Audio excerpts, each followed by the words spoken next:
An up day for the dollar, but a down day for stocks as Europe looked to America and a surprisingly hawkish Federal Reserve.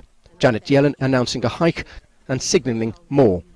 Additional gradual rate hikes are likely to be appropriate over the next few years. Her statement largely brushing off concerns over the pace of the US economy, though amid those and a slide in resource stocks on weak crude prices, European shares slipped close to two-month lows.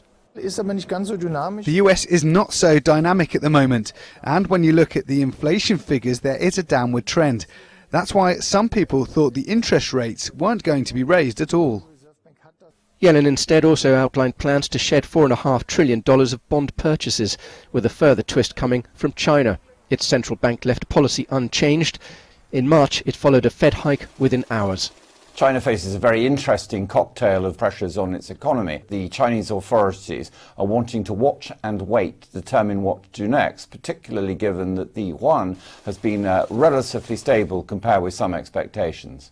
We're having a big opening in 2 weeks. The expectations for this man look rockier. Donald Trump now under investigation by a US special counsel for obstruction of justice, according to the Washington Post. A charge that, if upheld, could move him closer to impeachment. Worried investors already moving away from riskier assets.